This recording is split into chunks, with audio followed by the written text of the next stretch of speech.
Hari umusore witwa Mateso wari ufite amafaranga make yaramaze igihe azigama. Umunsi umwe abaza inshuti ye mikorera atese, ubu ntiwangira inama y'icyo nakoresha amafaranga akangira akamaro? Inshuti ye aramubwira iti, "Gereye ndumva nakugira inama yo kuyashora mu bibanza, ukagura ikibanza gihwanye nayo. Buriya nyuma y'imyaka 2 cyangwa 3 ushobora kuzabyazamo inyungu." Mateso araseka cyane. Ikibanza se unaza gikoresha iki koko? Genda umva bitandimo. Inyungu yazaza nyuma y'igihe kingana gutyo. Ntabwo nayitegereza. Inama yarayanga, ahita yigurira moto. Asigaye aguramo iPhone Pro Max. Inshuti yerongera amubaza iti, "None se iyo telefone izagufasha iki mu myaka 10 iri imbere?" Mateso ati, "Nzajya nyikoresha ndeba inkuru zishyushye kuri YouTube, nganire n'inshuti zanjye kuri WhatsApp, ndetse ndebe n'amakuru yo hirya no hino, menye ibijya mbere n'inkuru zishyushye nk'abandi bajene bose." Hashize imyaka 3, wa musore n'inshuti ye bongera guhura. Inshuti ye iramubaza iti, "Cya kibanza twavugaga se waje kukigurara?" Mateso ati, "Hoya, ntabwo nigeze nkigura. Uko nabivugaga niguriye moto yo gutemberaho ndetse na iPhone Pro Max." Inshuti iramubaza ati, "None si iyo telefone hari ikintu gifatika yagufashije?" Mateso arimyoza asubiza ababaye, "Shandeka, ubu se ntureba ko mfite kayitunge gaceze?" Undi ati, "Ntibishoboka. Byagenze bute se kandi?" Mateso aramusubiza ati, "Iyo telefone nakubwiraga nayimaranye amezi 5 gusa, bayinyibiye mu isoko. Moto nayo nayitembeyeho ngezeho mbona atari byo, ni umumotari ngo ajye amverisa buri cyumweru. Amaze amezi 8 yonyine averisa, arayigongesha. Nayo ibiri mu igaraje, nabuze nayo kuyikoresha ngo isubire ku muhanda." Ndaramubwira ati, "Ihangane wanze kumva inama zanjye, kuko nge icyo nahise ngura miliyoni 3, ejo bundi banyishyuye miliyoni 6. Ni nawe ati, "Nge nari nzi gukoresha telefone, sinenze gukoresha amafaranga." Katurebe isomo ririmo aha rero. Abantu benshi ntibabura amahirwe kubera ko nta mafaranga bafite. Rimwe na rimwe abantu benshi babura amahirwe atari uko babuze amafaranga, ahubwo rimwe na rimwe bayabura kubera ko batamenye gutandukanya ikintu gitakaza agaciro n'ikintu gishobora kubaka umutungo w'ejo hazaza. Telefone ishobora kugufasha mu buzima bwa buri munsi, ariko ubutaka bwo bushobora kuba umutungo w'umuryango igihe kirekire.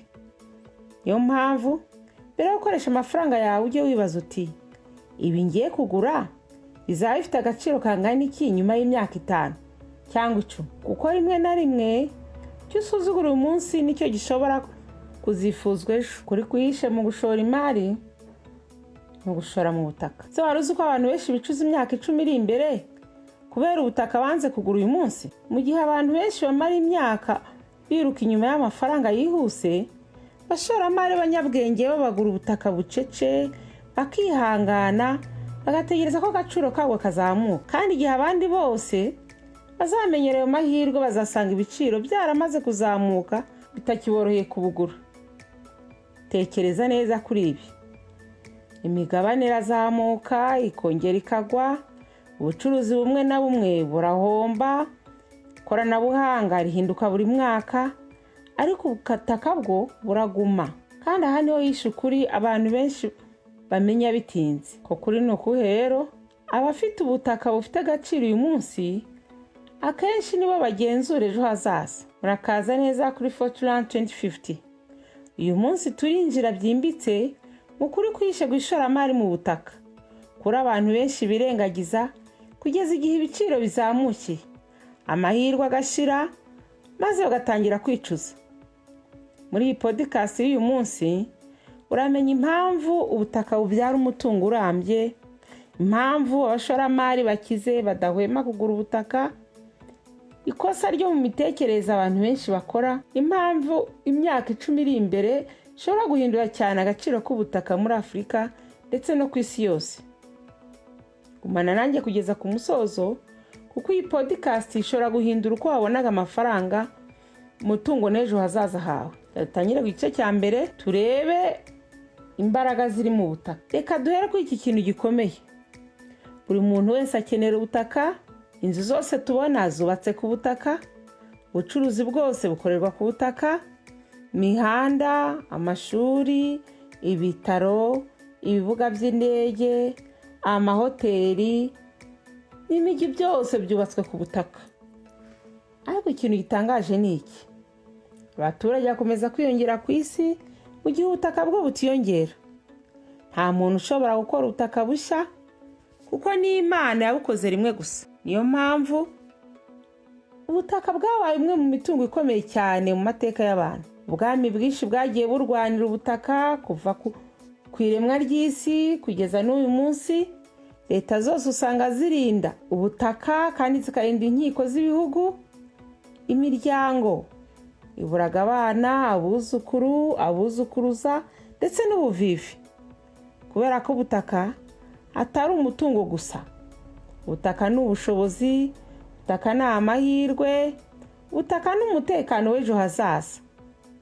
Ababyumva hakiri kare nibo bisanga imbere y'abandi bose. Icya kabiri, tugiye kureba impamvu abantu benshi batigera bakatuvugisha ukuri. Abantu benshi bakora imyaka myinshi bashaka amafaranga, ariko bake nibo batuma amafaranga yabo ababyarira ayandi. Kuki rero? Kubera ko abenshi bibanda mu kwinjiza amafaranga gusa, bakibagirwa kugira ibyo batunga nk'imitungo itimukanwa. Bigura telefone zihenze, imyenda y'akataraboneka, imodoka zitakaza agaciro buri mwaka. Ariko abakire bo babitekereza ukundi. Baribaza bati, ni uwuhe mutungo uzakomeza kubyara undi n'igihe nzaba nisinziriye? Kandi igisubizo kiba ari ubutaka. Ubutaka bushobora kuzamuka mu gaciro, ubutaka bushobora kwinjiza amafaranga y'ubukode, ubutaka bushobora gukorerwaho umushinga w'ubucuruzi, ubutaka bushobora kubyara amafaranga adasaba gukora buri munsi. Ubutaka ugufasha kubaka umutungo w'umuryango. Ukuri kwihishe ni uko imiryango myinshi ikize ikomeza gukira kubera imitungo ifite, atari uko ikora cyane kurusha abandi. Kandi ubutaka ni umwe mu mitungo ikomeye kurusha indi yose iba yaribitseho mbere. Icya gatatu, isi irihuta mu iterambere. Reba imijyi myinshi ku isi, ahantu hasa n'ahatagira icyo hamaze imyaka mike ishize, ubu hafite agaciro k'amamiliyoni. Kuki? Iterambere ririmuka, imihanda iraguka, ubucuruzi bukaguka, abantu bakimuka, abaturage bakiyongera. Maze ahantu hatifuzwaga gahinduka ahantu ishoramari rikomeye. Ibi birimo kuba muri Afurika ubu. Imijyi irimo gukura vuba, kandi ibihugu birimo gushora imari mu mihanda, amazu, ubwikorezi, ubukerarugendo, yewe n'ubucuruzi. Mu Rwanda, ahantu nka Kigali, Muhanga, Musanze, Rubavu, Rwamagana, Huye, Nyamata, aho hose hakomeje kwaguka. Abashoramari b'abanyabwenge bazi ko inyungu nini zikunda kuboneka mbere y'uko abantu benshi babona amahirwe. Iterambere rimaze kugera mu gace kose, ibiciro birahinduka burundu. Icya kane, hari ikosa rikomeye abantu bakora. Niriye? Dore ikosa rikomeye abantu benshi bakora ni ukuvuga bati, nzagura ubutaka umwaka utaha, reka mbanze nkemure ibindi nzagura ikindi gihe, ariko wenda ibiciro bizagabanuka mbone kugura. Ariko amateka agaragaza ko ahantu hari gukura ubutaka budakunda guhenduka uko imyaka ishira. Ahubwo abantu batinze gufata icyemezo, akenshi bagura bavuga bati, yomba nariguriye kare. Ikindi kibazo gikomeye n'ubwoba. Abantu benshi batekereza ko ishoramari mu butaka ari iry'abakire gusa. Oya da, ntabwo ari byo. Abashoramari benshi batsinze batangiye gushora bahere ku gishoro gito, ikibanza kimwe, icyemezo cyiza kimwe, kugura ahantu heza rimwe gusa. Ukuri kwihishe ni uko gutangira kare, nubwo waba uhereye kuri bike, akenshi biruta gutegereza igihe uzagira byinshi. Icya gatanu, gushora imari mu butaka ni ukugira icyerekezo. Abashoramari b'abanyabwenge ntibareba gusa ibihari uyu munsi, bareba ejo hazaza. Baribaza bati ese iterambere riragana he? Ese ni hehe hagiye kubakwa imihanda? Ese abantu bari kwimukira he? Ese ni iyihe migi iri gukura? Ishoramari si urusimbi, ishoramari ni icyerekezo. Amahirwe menshi asa n'ayoroheje mu intangiriro. Hari ubutaka bwinshi bwaje gutanga inyungu zikomeye, kandi imbere abantu barabubonaga nk'udafite umumaro. Niyo mpamvu kugira icyerekezo ari ingenzi. Rimwe na rimwe itandukaniro hagati y'icyemezo kibi n'ishoramari rihindura ubuzima ni ubushobozi bwo kubona ejo hazaza mbere y'abandi. Icya gatandatu, katurebe ingaruka abantu birengagiza. Katuvugisha ukuri. Ishoramari mu butaka rifite imbaraga, ariko iyo rikozwe neza.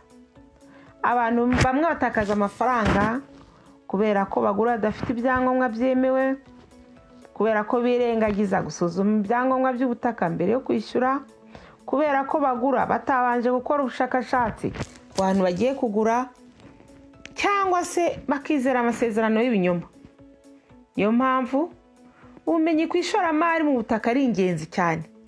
Mbere yo kugura ubutaka, banza wemeze nyirabwo, suzuma ibyangombwa byemewe, menya gahunda z'iterambere ry'aho hantu, sura aho hantu ubwawe uhigerere, kandi ukorane n'abaranga b'umwuga kandi bizewe nka Fortran 2050. Ishoramari ryiza rishingira ku marangamutima, shingira ku makuru nyayo asesenguye neza. Iyo bikozwe neza, ubutaka bumwe mu mitungo yizewe cyane y'igihe kirekire. Niyo mpamvu twebwe muri Fortran 2050 tubarangira ibibanza byiza byizewe, tukabarangira amazu meza yizewe mukigurira, ariko tukabaha n'inyigisho zijyanye n'ishoramari mu bijyanye n'imitungo itimukanwa, kugira ngo ubanze usobanukirwe neza ibikwiye gukorwa, ushore imari yawe uzi ibyo ugiye gukora. Tugera ku musozo, ukuri kwihishe mu ishoramari mu butaka ni uku. Ubutaka bwubaka umutungo bucece mu gihe abantu benshi batabwitaho. Abantu bazagaragara bahirwa n'ishoramari ejo, akenshi ni abashoye imari neza imyaka ishize. Ibuka ibi neza, isi izakomeza guhinduka, ikoranabuhanga rizakomeza gutera imbere, ubukungu buzakomeza kugabanuka, ariko abantu bazahora bakeneye amazu, ubucuruzi, amasambu, ibiro ndetse n'aho gutura.